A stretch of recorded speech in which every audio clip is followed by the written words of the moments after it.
And our opening words this morning are by Reverend Richard Gilbert. In the holy quiet of this hour, this is sacred time that cannot be taken from us.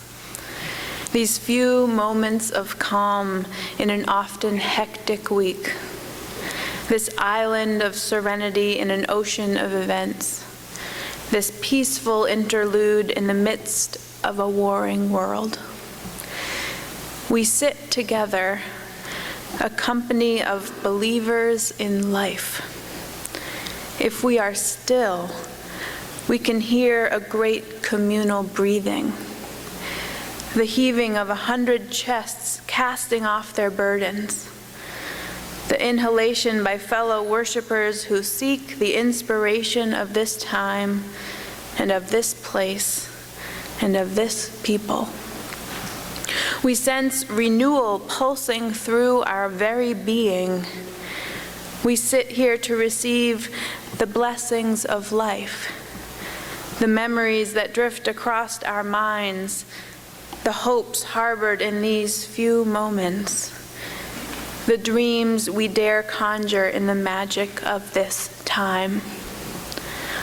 Our bodies, tense with the work of the world, relax. And we know how much we need this time of quietude.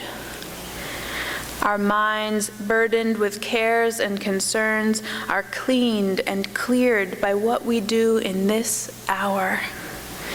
Our spirits soar with the meaning of this moment, above all moments. This time of being when there is nothing we must do. May we take the time, here and now, to celebrate moments like these.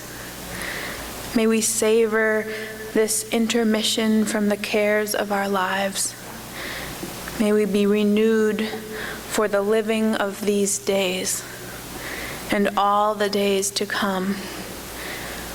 All this we seek in the holy quiet of this hour. Let us quiet ourselves for a moment of prayer. As our prayer this morning, I offer a breath meditation by Samuel Trumbore. After this spoken meditation and a time for quiet reflection, we will sing together Spirit of Life, which is printed in your order of service. Let us turn inward now. Feel the rhythm of the breath. In and out. In and out. Find the peace of just being with the flow of the breath. Letting go of yesterday and tomorrow. Feeling the restorative power of the peace of this moment. A peace large enough to open to the concerns and sorrows that trouble us. A stillness quiet enough to respond to the joys and celebrations that enliven us. There is safety here in the rhythm of the breath. The ebb and flow of life is enacted with each one. Taking in oxygen sustenance, letting go of carbon dioxide waste, taking in the fullness of experience, letting go of the residue that wants to cling to us. Cultivate inner peace in this sanctuary, dedicated to cultivating the spirit of life, dedicated to being a beacon of love for all beings. Amen. Tomorrow I will be leading the prayers at the Provincetown Remembers Memorial Day event in front of Town Hall at 11. And I hope you'll join me there for that Memorial Day event. And this morning also, we take a few moments now to remember all of those brave people who gave their lives for this country. And I especially want to lift up all of those people who took their own lives after the trauma of war. We remember all of them, and at the same time, remember our responsibility to take care of our veterans and our military families. As part of our remembrance, we're going to recite responsive reading number 721, which you can find in the backs of your hymnals. And at the end of the responsive reading, there's a time for you to say aloud the names of those that you would like to remember today. Let's have this side of the sanctuary start with the words in bold. And this side of the sanctuary will read the words in italics. Number 721. In the struggles we choose for ourselves, in the ways we move forward in our lives and bring our world forward with us.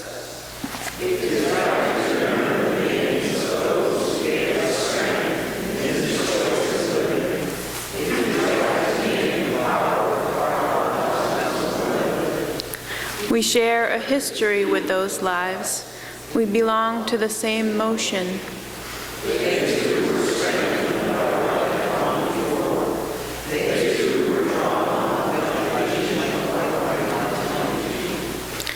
Those who lived before us, who struggled for justice and suffered injustice before us, have not melted into the dust and have not disappeared.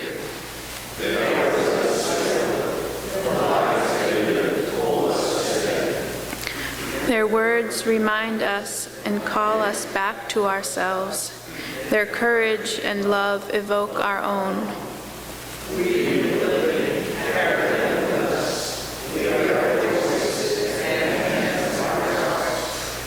We take them with us, and with them choose the deeper path of living.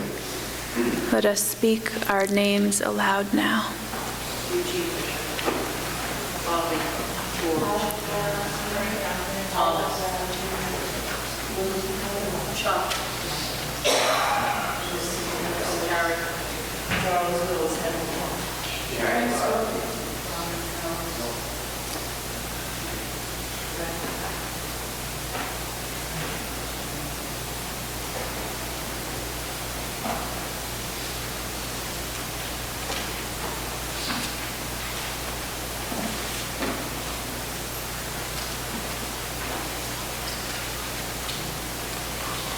Amen.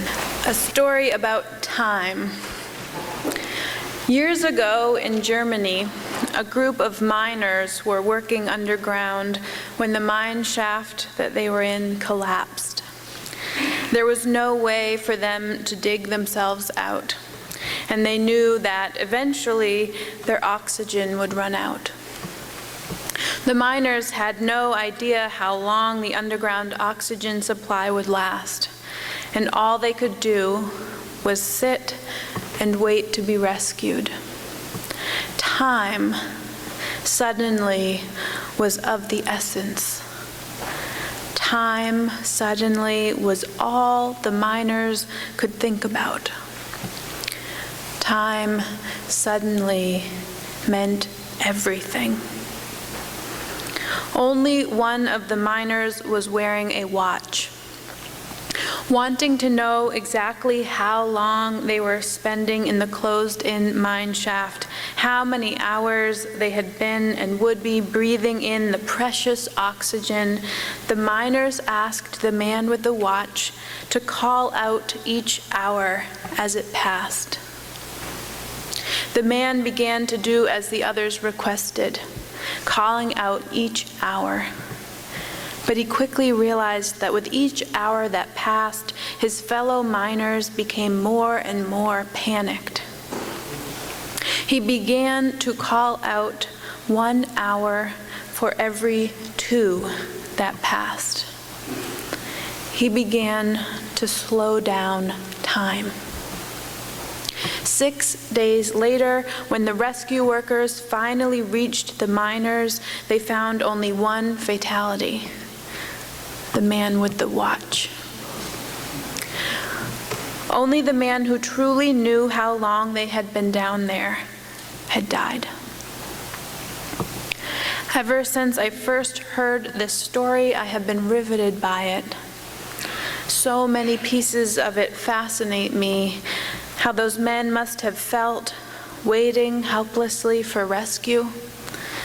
How with each passing hour, the meaning of each minute must have become so precious to them. How the man with the watch saved his friends by slowing down time, even though it meant that he had to bear the burden of those extra, unspoken hours himself. Before classes started my freshman year in college, I went on a Wilderness Reflections orientation trip. There were 10 of us, all incoming freshmen, and 2 guides who were upperclassmen. We spent a week canoeing and camping in the Adirondacks. On the first night, the guides took away all of our watches. This was pre-cell phone era, but if we had had them, I'm sure they would have taken those from us as well. They directed us to eat when we were hungry and sleep when we were tired. At first, we all groaned about this. We wanted to know just how long we had been paddling. We wanted to know how many hours until dinner time. But gradually, we became accustomed to this timelessness. And slowly, as we began to track our days by feelings and experiences rather than by hours, we came to embrace it. 525,600 minutes. How do you measure a year? In daylights, in sunsets, in midnights, in cups of coffee? How about love? If I didn't wear a watch in my everyday life, I would be late for everything. But I would probably be able to judge when it was 3 p.m. because that is the time when my eyes begin to glaze over in front of the computer and my brain flatlines with only an occasional SOS for caffeine.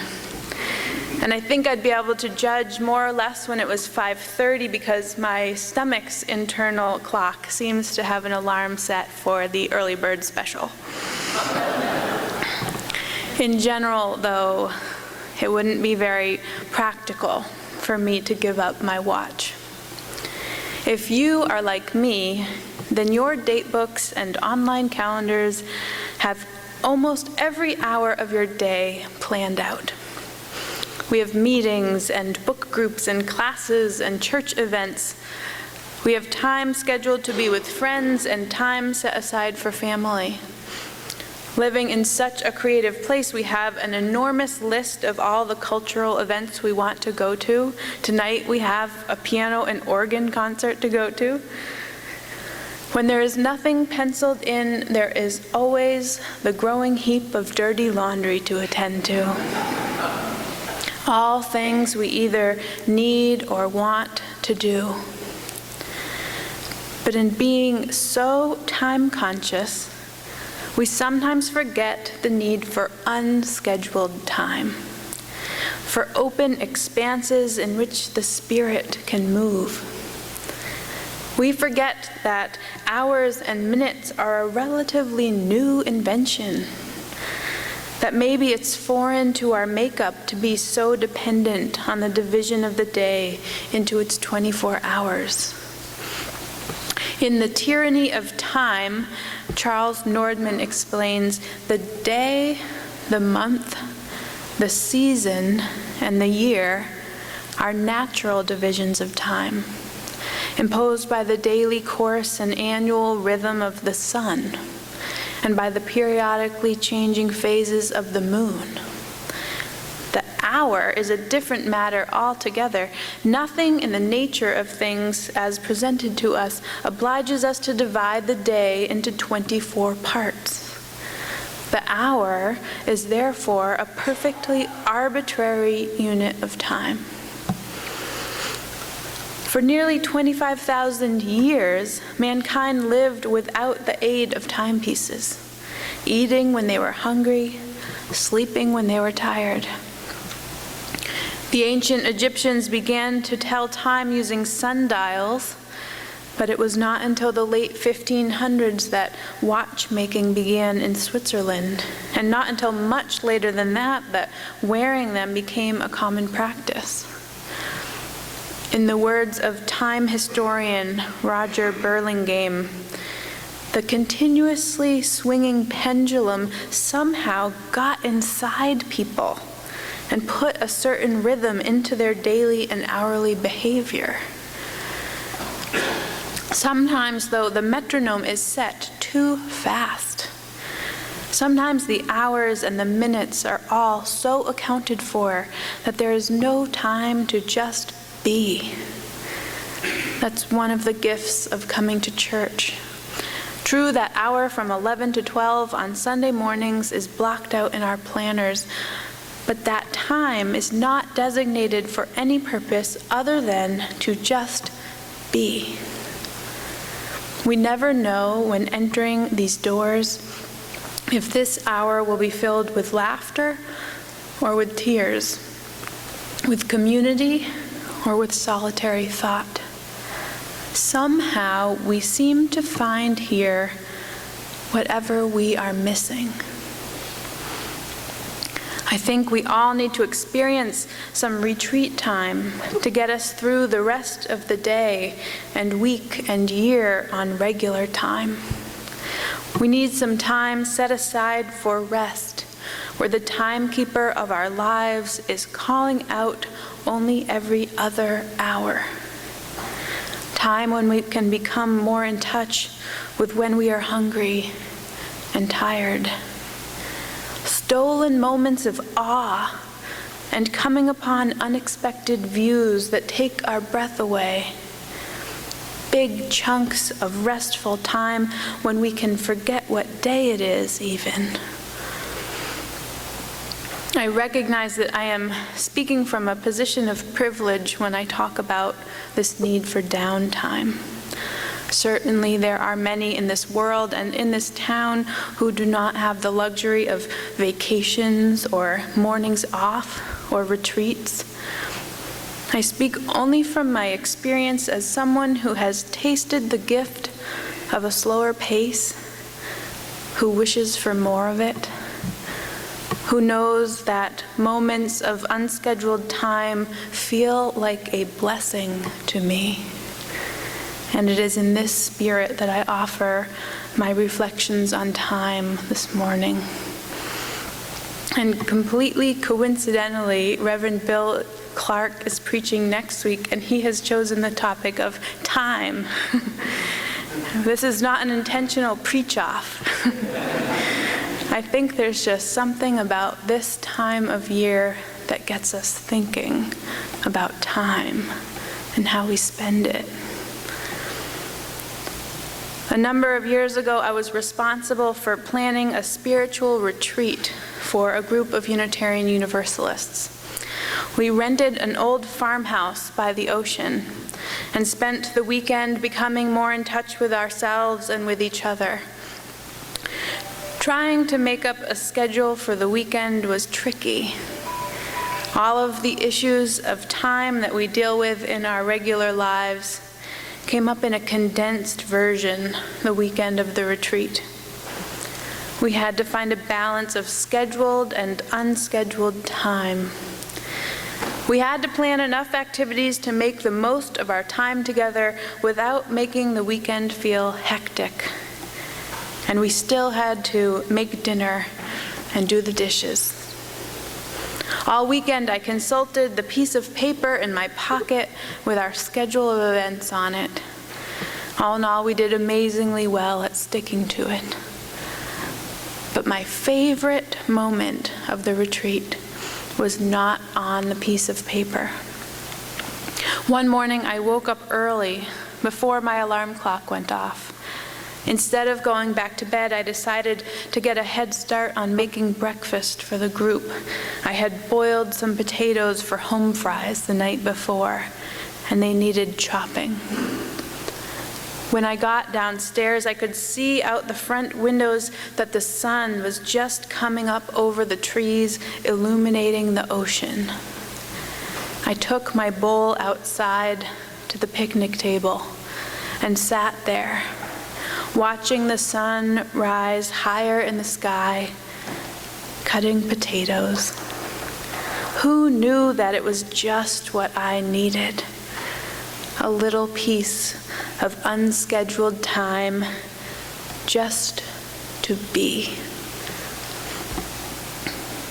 525,600 minutes. How do you measure a year? In daylights, in sunsets, in midnights, in cups of coffee, in sunrises watched and potatoes peeled. How about love? The thing that made me remember that retreat when I sat down to write this sermon about time was a reading that I came upon that seemed to say exactly what I have been feeling. The author is Reverend Elizabeth Tarbox, whose words I often use. Now, when we arrived at Cedar Hill, which is the place where we had that retreat years ago, the caretaker, Eric, gave us a short tour. He told us about the rules of the house, how to use the fireplace, how to reach him if we needed anything. And then he pointed to the bookshelves scattered throughout the living room. One more thing I forgot to tell you, he said. These books are all here for you to read and look through, but make sure they stay here because they're really special to us. I think his eyes started to well up with tears. They were donated by Elizabeth Tarbox, he said. When she died, she left us her books with the stipulation that they always be here at Cedar Hill for people to read. She loved this place, he said. So I offer you these words by Elizabeth Tarbox, who I'm sure at some point found herself with that same view of the sun rising over the ocean, taking a deep breath, grateful for the time to just be. The bay at high tide is an invitation, she says. It calls and I follow, falling into the chill, wet blanket of motion and mystery. Put down your face and stretch out, it sighs. Relax, the element is friendly. Swim out to the raft and fill up your ears. Hear the throb of the ocean massaging the land. Experience the momentary panic of salt water in your nose and mouth. Go on. It's here for you. The bay at high tide is a sparkle of fiberglass and a slapping of halyards. It's a rolling, relentless sucking at the shore and uneasy toeholds on the backs of unseen sea creatures. But at low tide, the sand is strewn with the waves' forgotten favors. I stand abandoned like one of the empty shells, staring out beyond the horizon where the water receded, where I cannot follow. Low tide is for reflection and acceptance. I do not belong to this water world after all. I long to wriggle into the muddy sand and shoot out tiny fountains like the clams, but I cannot. I can only stare into the pools from the salt spray softened surface of the beached raft and let memories bathe me. There is a time for high tide, being involved and active, taking risks and putting out effort to master the elements. And there is a time for low tide, inactivity and quiet reflection, and both are necessary in our lives. May this be a low tide time for you, she says, when you can hear the voice of your own calming and thoughtful inspiration, a time when thoughts come uncalled for to comfort or challenge you. And may you go from here renewed and ready to answer the call of your destiny, to jump back into the tide of life once more. This is my wish for you also. May this be a low tide time for you.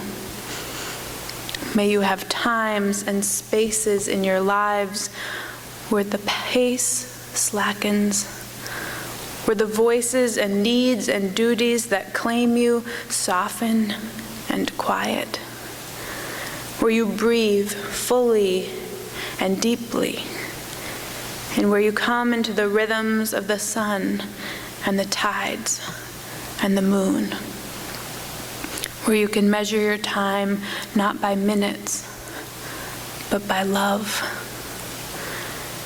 May this be a low tide time for you. Amen, and blessed be.